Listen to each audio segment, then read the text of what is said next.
This is the Greg Bedard Patriots Podcast with Nick Cattles. You are listening to the Greg Bedard Patriots Podcast with Nick Cattles, part of the CLNS Media Network. This episode brought to you by Prizepicks, the largest daily fantasy sports platform in North America. Download the Prizepicks app today. Use code CLNS. Get $50 instantly when you play $5. All right, we're going to get into the schedule. We're going to get into the schedule and look at it through the point of view of one Will Campbell. But before we get to that, just a couple of other things I wanted to hit with Greg. I begin with Terry McLaurin, who is in the middle of a contract dispute right now with Washington, not at the workouts this week.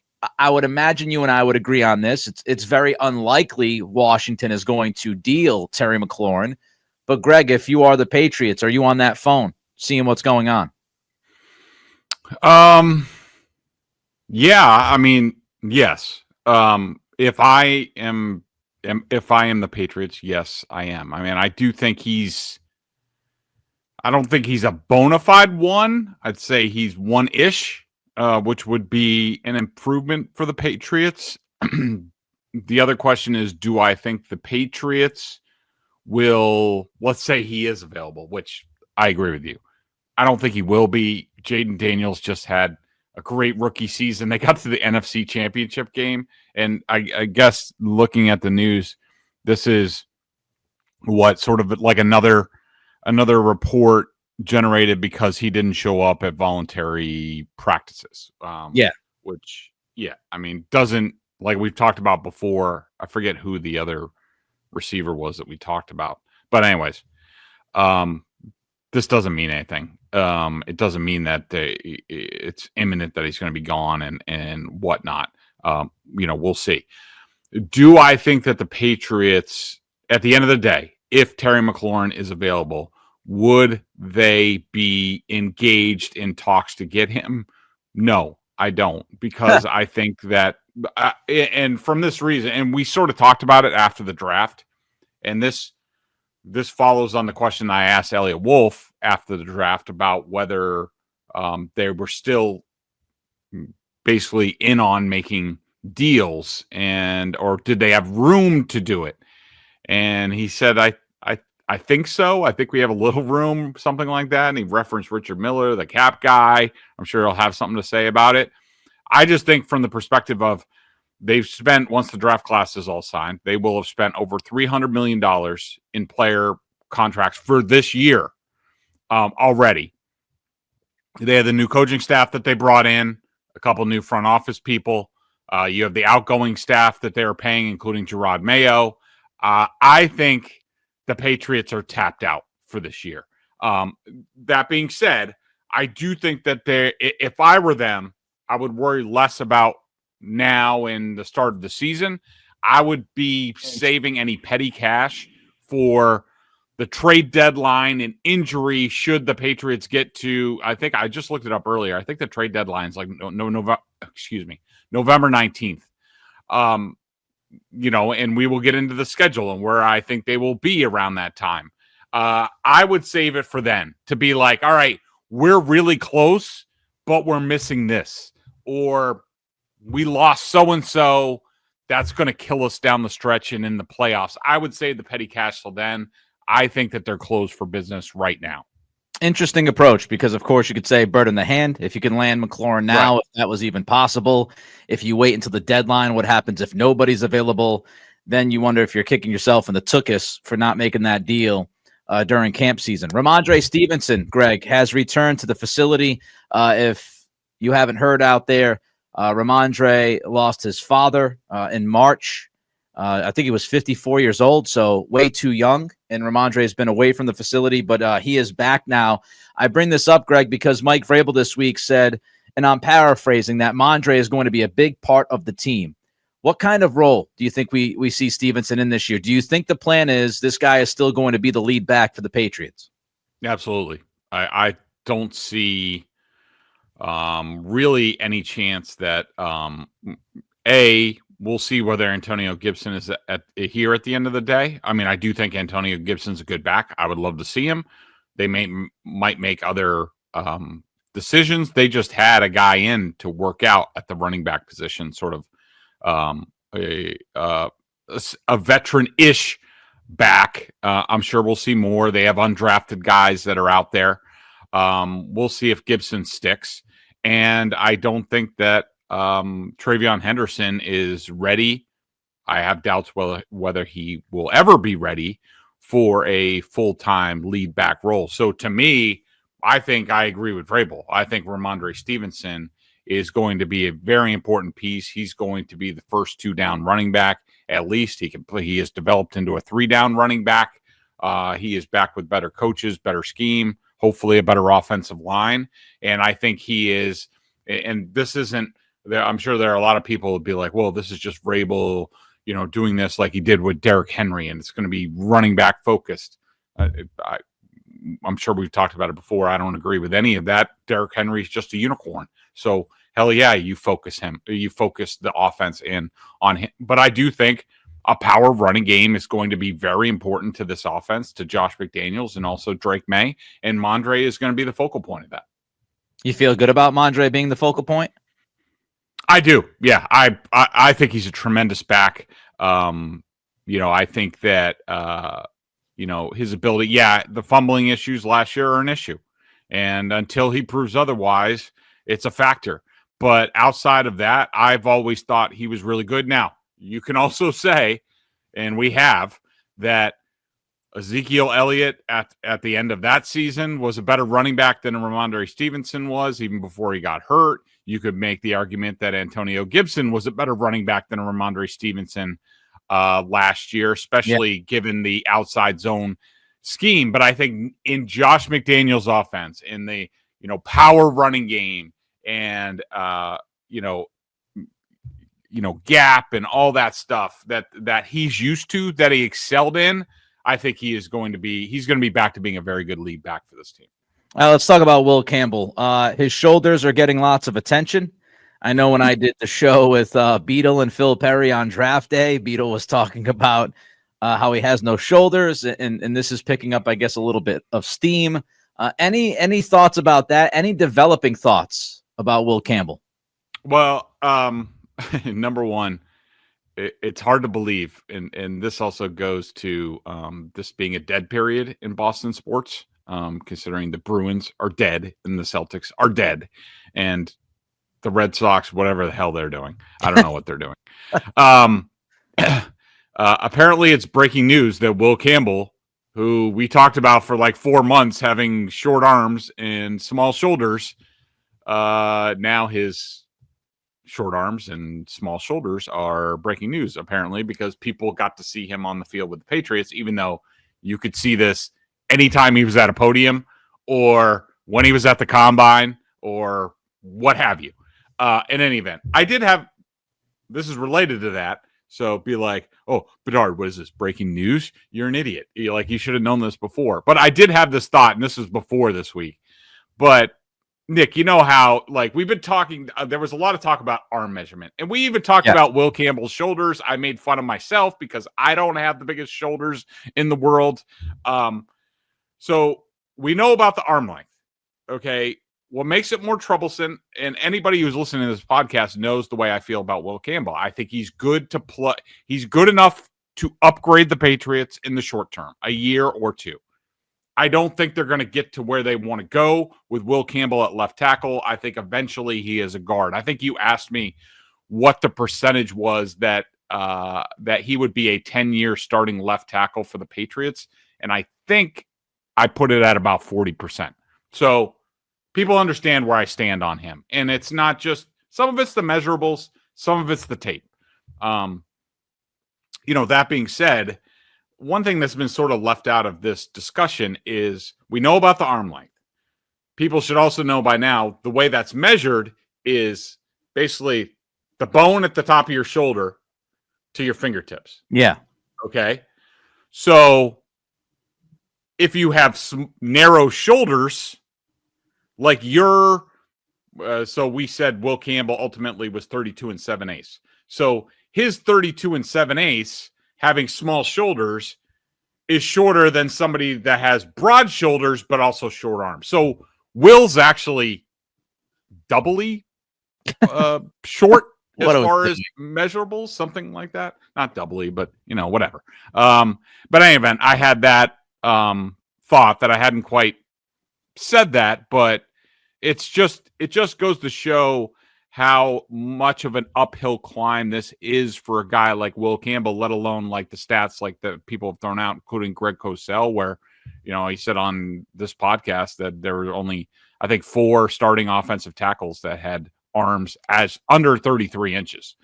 So that Will's shoulders are more narrow than most people's.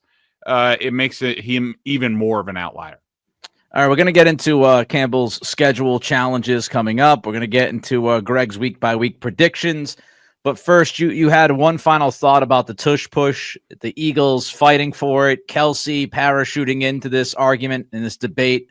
I don't know if you saw this Jeffrey Lurie comment that apparently got Troy Vincent all worked up. But you have a final thought on the Tush Push stuff. So, yeah, I didn't have much of an opinion. Like, whatever. It stays, it goes, whatever. I want to see it gone because I don't like it. We saw how it's increased every year where it's more of a rugby play. And so, to me, it's not a modern football play. Like, it's going backwards. And I don't want to see more of it, whatever. But whether it's in or not, I don't really care. What I do care about is, and let me know if you think if I'm reading this the right way, because I purposely have not read a ton on this. I skimmed Seth Wickersham's article about the behind-the-scenes argument, the arguments going on in the owners' session when it came to this debate. And so this is the way I read it, and this is including I sat with Jeffrey Lurie and another member of the Eagles at the league meetings having dinner, and we talked about the Tush Push a bit. And I actually made my arguments against the Tush Push to both of them, and they were very respectful and what have you. So my issue with this and what's really irritating me is basically the way I read it. The Eagles, whether it's Jason Kelsey or whoever, saying like it's not a player safety issue. The Eagles saying like, people are free to defend it. Like, basically they're saying like, this isn't a big deal, the play, whether it's player safety or stopping it or its impact or what have you. Then what I don't understand is if it's not a big deal, why are the Eagles obsessed with keeping it in? Why is Jeffrey Lurie filibustering for an hour in an owners meeting session and, using sexual references and things like that when talking about this play? Yeah. Like, why are they so obsessed with making this case when they want to come off? They want to tell people publicly it's not a big deal and player safety isn't an issue. I just think they're talking out both sides of their mouth. They obviously know they have an advantage. They're trying to keep that advantage in. Great for them. The league is free to adjust, and that's not my issue with the play. But they protest way too much on this, and it doesn't sit well with me. Doth protest too much, as they say. Yeah. They know they have an advantage. That's why they're protesting so hard, because they understand they have an advantage over the rest of the league, because no other team runs that play as efficiently or as well as they do. They know that. They know that that play has caused so many drives to be extended over the past couple of years. It has helped them win games. It has helped them win a championship. So I don't think there's much debate about it. And if somebody tries to fight back on that, good luck. I mean, I know it's a 1 or 2 yard play, but again, the efficiency and how successful they've been, you get to the goal line, it's pretty much you're scoring 6. You get a 3rd and 1 or a 3rd and short, 4th and short. You're pretty much going to convert that. And that's an advantage if you can have that. It's like the Brady sneak. Brady was so incredible at sneaking. It was a fait accompli when you had a short yardage situation. It was just going to happen. So I don't have much on it. Honestly, I haven't really read about what happened other than the Lurie thing that we have mentioned. And I'll continue to say this no matter what, whether it continues to live on for the next 20 years or it's dead and buried within the next couple of years. I don't think it's fair. And it's not because the Eagles are the only team that can run it. It's because the defense is not allowed to do the same thing. So if you're going to allow the offense and allow offensive players to push each other in the ass to get a first down, you should allow the big boys up front on the defensive side to push each other in the ass to try to stop that team from getting a first down. So it's either let's play it even or get rid of it. That's my issue with it. It's been my issue since day one. All right, we're going to get into the Campbell week-by-week breakdown, but first, Greg wants to tell you about Prizepicks.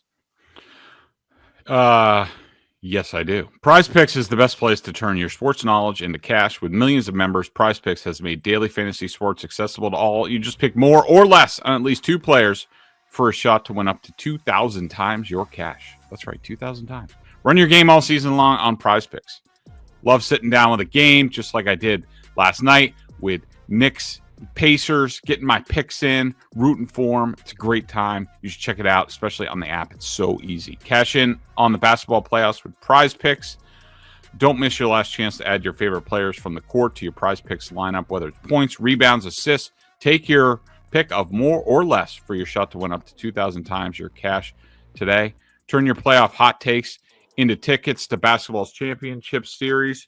Every lineup you make on Prizepicks will enter you in the Takes Two ticket sweepstakes, which could get you and a +1 a VIP trip to the ship. On Prizepicks, you can match player projections from different sports, combine your favorite basketball players with players from baseball, hockey, esports, and much more. Don't miss your chance to add favorite players on the ice in your Prizepicks lineup, whether it's goals, points, or hits, or probably penalty minutes for Brad Marchand. Take your pick of more or less for a shot to win up to 2,000 times your cash today. Download the app and use code CLNS to get $50 instantly after you play your first $5 lineup. Again, that's code CLNS to get your $50 instantly after you play your first $5 lineup. Prizepicks, run your game. And for those listening, we ask that you subscribe to the podcast, leave a review. For those watching the show on CLNS, go ahead, hit that like button, subscribe to the Patriots Press Pass YouTube channel where you can get all the great Patriots content. Please make sure to turn on the notifications so you know the instant a new video drops. All right, we're going to get into this Campbell stuff week by week, his matchups, and a breakdown of how Greg feels about each game on paper here in late May. We know it's on paper. It's before Memorial Day. We get it. But let's start first, Greg, with actually the guys he's facing at practice. You mentioned, Keon White got a couple of pressures on him on Tuesday when you guys were out there. So his own men, his friends during practice, White, Chason, Landry, Swinson. You could throw Jennings in there. Is that a good roll call for Campbell to face as he gets ready for his first NFL season? Yeah, I do think so. And from what we saw at practice the other day, I don't think Braden Swinson was there, but from the looks of practice, he's going to see a lot of Keon White and Chason in one-on-ones in team periods. I think, he had some issues with Keon White the other day. Keon White has 34-inch arms and very broad shoulders. So he's very good at power.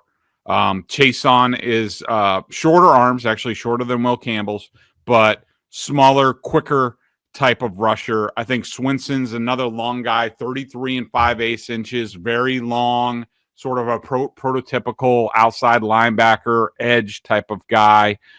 So I think just from the practice perspective, he's going to see in those 3 guys, if he sees them, he's going to see a lot of what he's going to see on NFL Sundays. All right, then we get the preseason. Let's group those games together. We get the Commanders, the Vikings, the Giants, and we're talking about mostly guys that'll play on the right edge. So, we're going to get into Cleveland later on. You just keep that in mind. But that preseason trio there of Washington, Minnesota, and the New York Giants, Greg. Yeah, and I think there is no better way for Will Campbell. And actually, somebody, I think it was a BSJ member, suggested to me that they should have re-signed Dietrich Wise just so Will Campbell could practice against his ridiculously long go-go gadget arms, which are 35 5/8. I mean, They are long, and he's got broad shoulders. But even better for Will Campbell, not only does he have his practice guys on the Patriots that he gets at least one joint practice. We don't know how many they're going to have with the Commanders, but joint practices, and I'm sure he's going to play a lot in the preseason to get him ready. I don't know about whether Dietrich Wise will, but he gets to go up against Dietrich Wise in joint practices and the first preseason game. Cleveland Farrell, who Josh McDaniels knows well from the Raiders, he's also there. His arms are over 34 inches. So that's great. Vikings, again, joint practices and preseason game. Jonathan Grenard, one of the best young pass rushers in the league. His arms are almost 35 inches.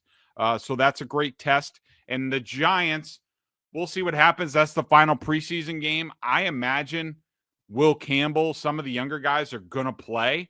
And I wouldn't be surprised if the starting offensive line doesn't play at least a series because they need to get ready and it's a new scheme and all that. You got Abdul Carter. You could see Abdul Carter in that game if they play him. I doubt he plays. Kayvon Thibodeau, another really good player. Abdul Carter's arms are 34 inches. Thibodeau over 33 inches. So some really good, potentially, if they play, some really good tests for Will Campbell. We'll know a lot coming out of the preseason and out of training camp. We're going to know exactly where Will Campbell sits going into the season because he's got a lot of really good tests. Speaking of really good tests, his first game out of the chute is against the Raiders. They've got a couple of talented edges, Greg. How do you feel about the opening matchup? So what you're going to see here, Nick, and I didn't really realize this till I went through this episode. So it's not only just his matchups that we're going to have to keep an eye on.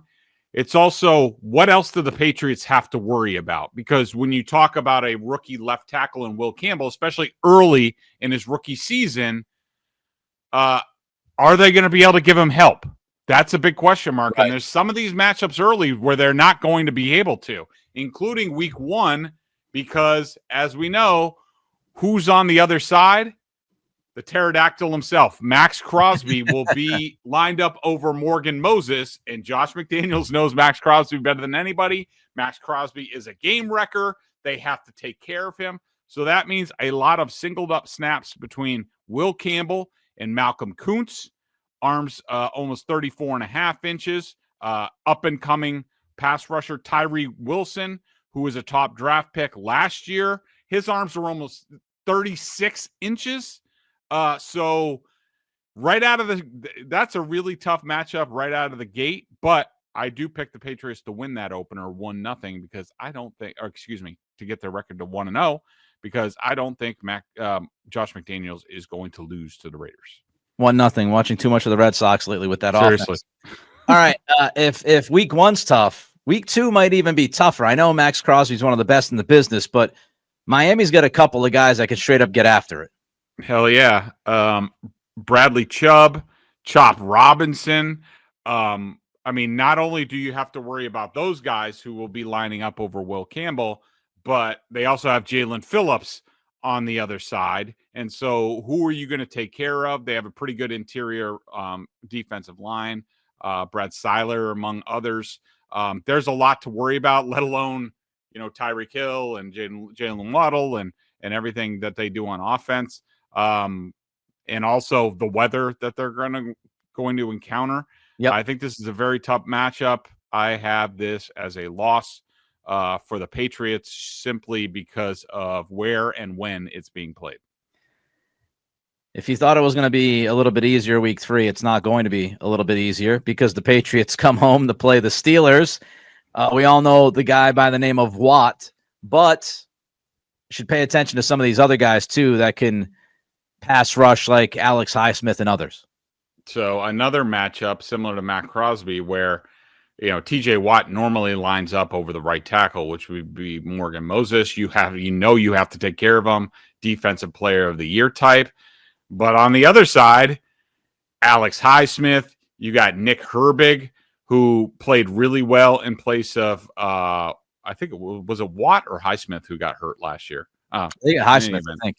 Yeah, Highsmith played really well for Highsmith. You got rookie Jack Sawyer. He has smaller arms, but I picked the Patriots to improve to 2-1 in this game because who the hell knows what the hell the Steelers are doing at quarterback. But I don't know if they get Rodgers and he's decent and he doesn't look 60 years old, which I have no faith in.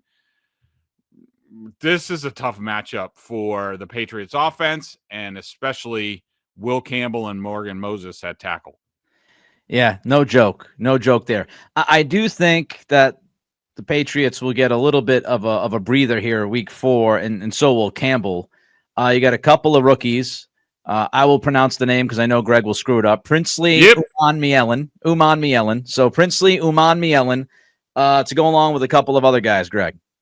Yeah, you got projected to be the starter is DJ Wonham, who came on last year. He had 4 sacks and 26 total pressures, which was actually second on the team to Jadeveon Clowney, who is no longer there. He has 34 1/8 inches arms. You also have rookie Nick Scorton, 33 inches from Texas A&M. The good news, if Will Campbell faces him, Will Campbell had probably one of his best days in college, at least last season, against Texas A&M, where they had a bunch of guys, and Will Campbell did the job. But I think this is a lot tougher matchup than people are anticipating right now. It could be a bit of a shootout, but I do predict the Patriots to win, to improve to 3-1, because the Panthers stunk out loud on defense last year. They allowed the most points and yards in the league. In week 4, how much better are they going to be? They have some more personnel and all that, but I like the Patriots to go to 3-1. Week 5, Buffalo at Buffalo. This will be a Sunday night affair. And you got a couple of well-known names. And then you've got a guy who Greg brought up multiple times before the drafting of Will Campbell. Go ahead, Greg.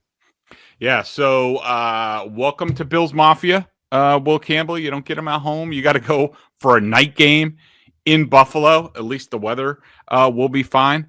Among the guys that Will Campbell should be going up against in this game, Joey Bosa. Let's see if he's hurt now for the year by this point. Imported from the Chargers. His arms are 33 3/8. AJ Epinesa, a player that I really like, that I thought maybe the Patriots could have drafted. He's come on in the last couple of years, 34.5-inch arms. And Will Campbell's nightmare from last season, Landon Jackson from Arkansas, 33.25 inches. He gave Will Campbell his toughest time.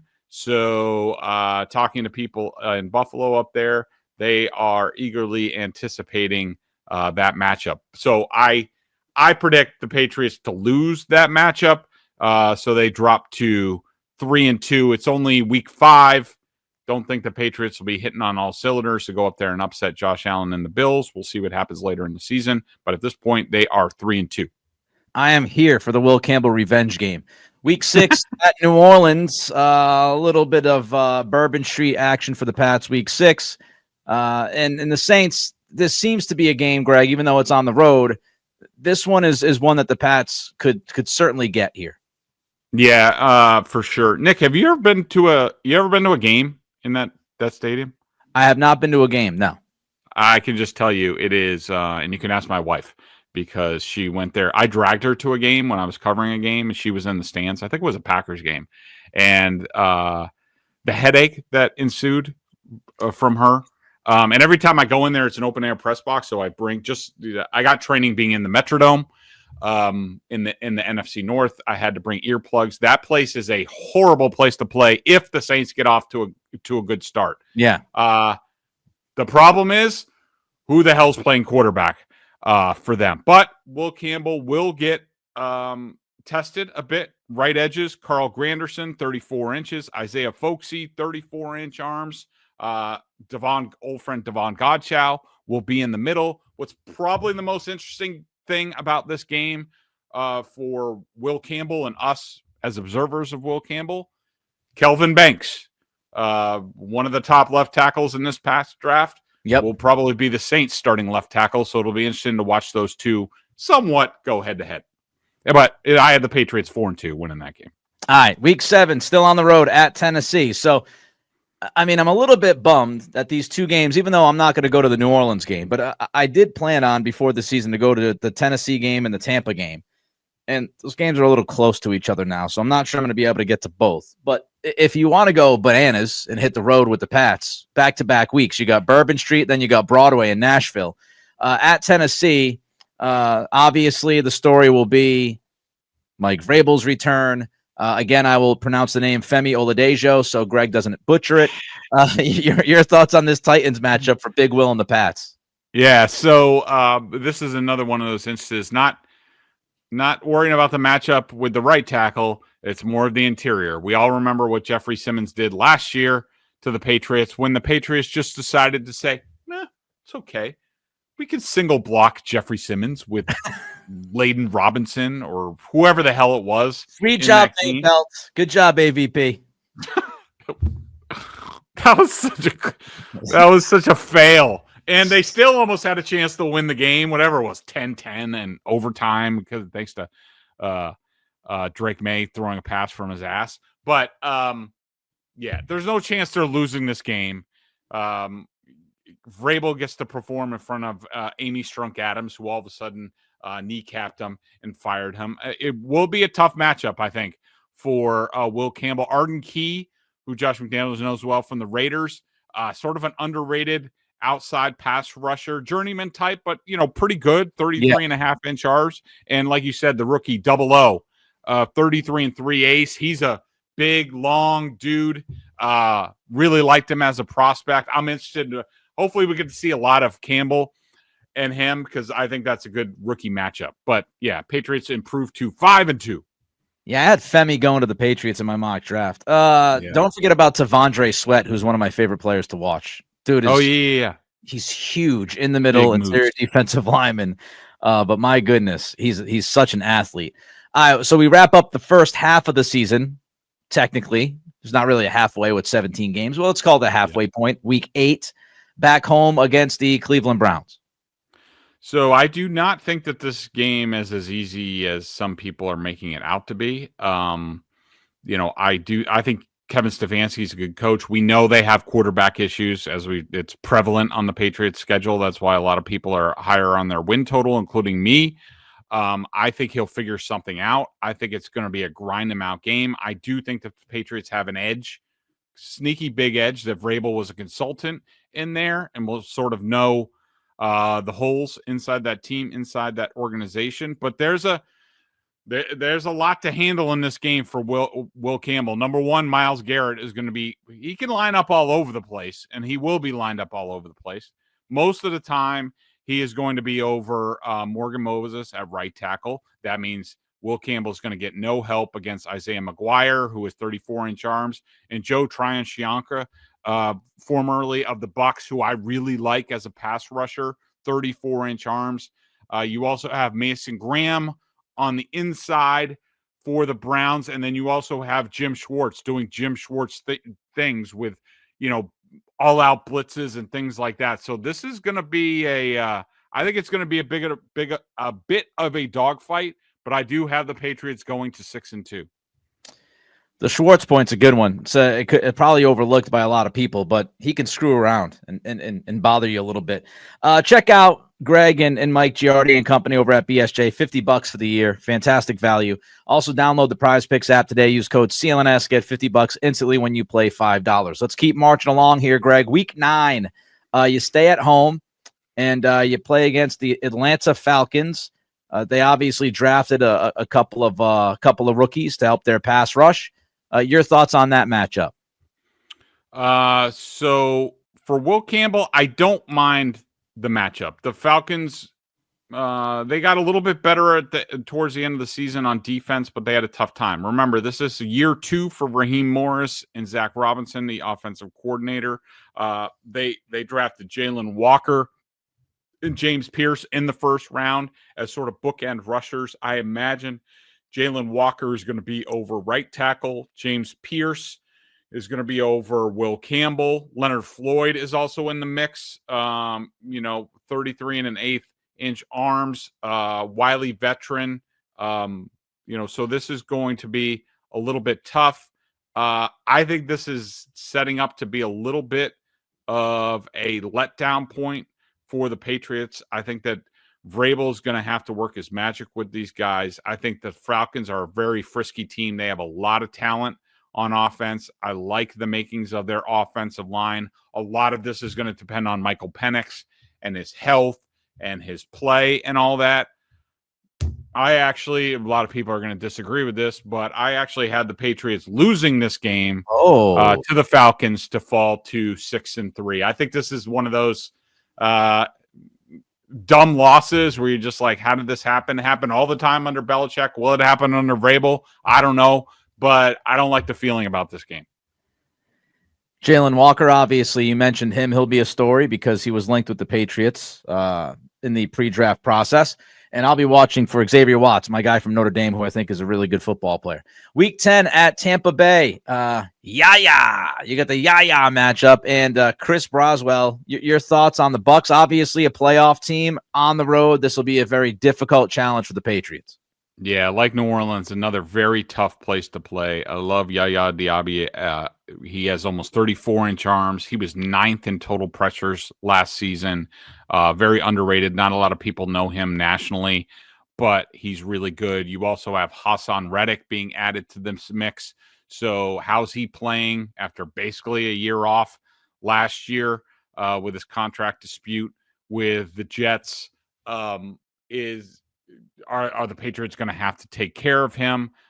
In any event, I don't like this matchup against the Bucs offense. If the Patriots win this game, this might be sort of a stretch where we're looking at this where Drake May takes a step in his career, that he stares down, that he goes down to Tampa and gets into a shootout with Baker Mayfield and wins. Remember, I'm not saying this is going to happen, but remember, Josh Allen basically did the same thing. He went down to Tampa, had a great game. I think they ultimately lost, but Josh Allen put the Bucs on his back, brought him back. They ultimately lost the game, but that's even when I said, okay, that dude is elite now. He's gone to another level.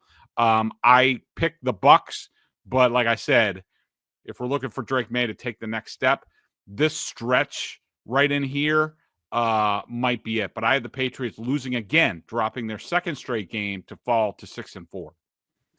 Patriots then come back home to host the Jets. This is going to be the annual Thursday night Jets game. Apparently the Patriots have to play. I don't know if the NFL has contracted them to do so every year. But you get the Jets, obviously division rival, new head coach in New York. Your thoughts?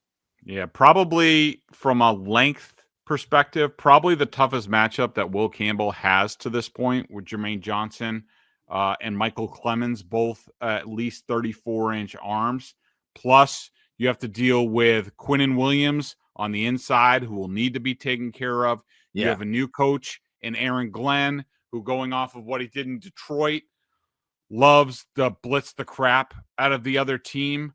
I think that the Jets are, outside of quarterback, they have a talented team. I think their offensive line has the potential to be really good. They have some playmakers. But again, I'm not trusting anybody with Justin Fields as their quarterback until I see it. Patriots and their losing streak improved to 7-4. All right, then they're on the road against Cincinnati, against Bengals. Obviously, this game could really change depending on what happens with Trey Hendrickson. But as of right now, Hendrickson is on the roster, so we act as if he's going to be there week 12. Win or loss, Greg, and challenges for Campbell.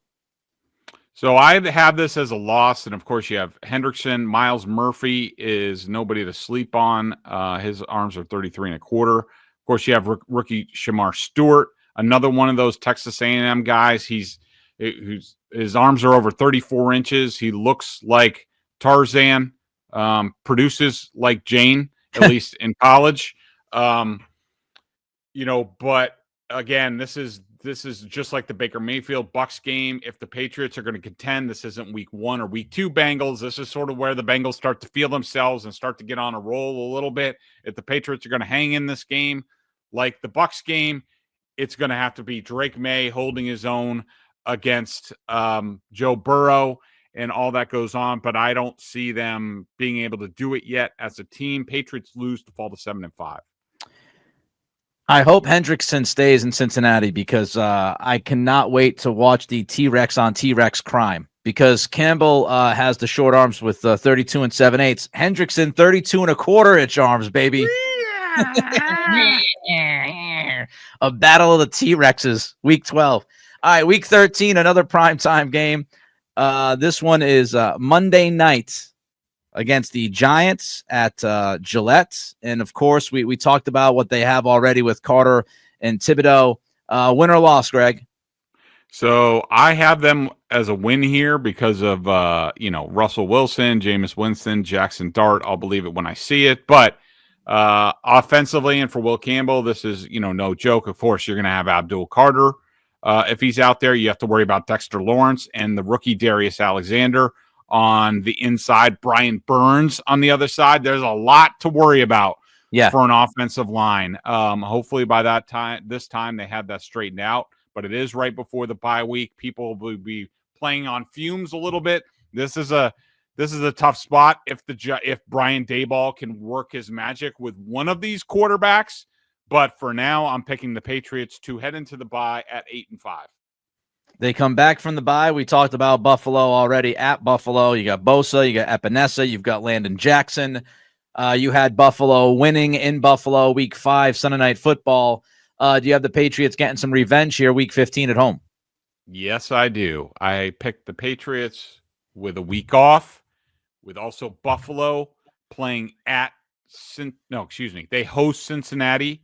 While the Patriots are on a bye on a 4:25 game, the Patriots get to rest up. The coaches get to recalibrate what they like, what they don't like, fix some things, come out. I think they catch the Bills getting a little bit of a breather after probably a track meet with the Bengals, and the Patriots win, upset the Bills. Look, if Mac Jones could do it in 2023, Drake May can do it this season coming out of a bye. So I go Patriots win to improve to 9-5. I can hear people going, wait a minute. You have them losing against the Falcons at home, but you have them beating the Bills at home. Yep. That's Bedard, right. Stick it in your pipe and smoke it. Bedard, you stupid idiot. How could you do that? All right. So then we go to week 16, back-to-back, toughest back-to-back, obviously, of this schedule because you just played Buffalo. You hosted them. Then you got to go on the road. You got to play against the Ravens. Baltimore, never easy. Adafe Owe, so you don't butcher it. And the other name's easy. I think you can get that one. Another double O. He's a really good player, and he's long. He's sort of coming into his own. We know what this is about. It's about Lamar Jackson and Derrick Henry. And Lamar Jackson, is he healthy at this point? How's he throwing the ball? Mike Green is the rookie from Marshall. We don't know where some of these rookies are going to be lining up, but he will be in the mix. I will say I think this is especially coming off the Bills. If they do upset the Bills, you can see this being a letdown game. But I think this is a good, especially, you get the bye and you got the Bills and the Ravens. This is sort of a chance the Patriots to be like, they look like they're playoff contenders. They look like they're probably going to the playoffs at this point in time. Are they legit to, upset somebody to make a run? I think this 2-game stretch will give us a lot of answers, but I do have the Patriots falling to the Ravens making their record 9-6. All right. So you had the Patriots beating the Jets in New York. Earlier, this is their second meeting in 7 weeks. Do you have the Patriots going 2-0 by defending their home turf? Going to the Jets. I'm sorry, to the Jets week 17. Yeah, I do. I just don't have a whole lot of faith, like I said before, in Justin Fields and also their whole situation. If Justin Fields doesn't light the world on fire, where is he going to be mentally with the, New York media all up his keister? Is Aaron Glenn keeping the team together at this point? Or is he going to be sort of in the Gerard Mayo, Antonio Pierce sort of thing where, they're trying to keep it together at the end of the season? I don't feel great about picking the Patriots to sweep the Jets. I think the Jets have a lot more talent to be better than that. I just don't think they have a quarterback. It could be Tyrod Taylor at this point. So I had the Patriots winning to improve to 10-6. Yeah, I screwed the pooch a little bit there. So obviously the Jets at the Patriots in November, and then the Patriots at the Jets in late December, just to make sure people are not yelling at me. All right, week 18, last game of the season, regular season, and you've got the Miami Dolphins this time in New England. We've seen a lot of iterations of the Dolphins come into this place this time of year. To me, it's a lot of it is about the Dolphins. I mean, is Tua still healthy, or are we going to see Zach Wilson? Is Mike McDaniel fired by now? Is Tyreek Hill popping off on Instagram? Are they out? Are they in? To me, it has all the makings of the Dolphins are eliminated. They're about to fire their coach. They're making vacation plans, and there's 35 guys huddled around a heater at Foxborough Stadium because it's freezing outside. So I have the Patriots winning to conclude Mike Vrabel's Coach of the Year campaign with an 11-6 record, and they are headed to the playoffs. Wow. 11-6. Greg Bedard has your Patriots. Disclaimer, it's May 22nd.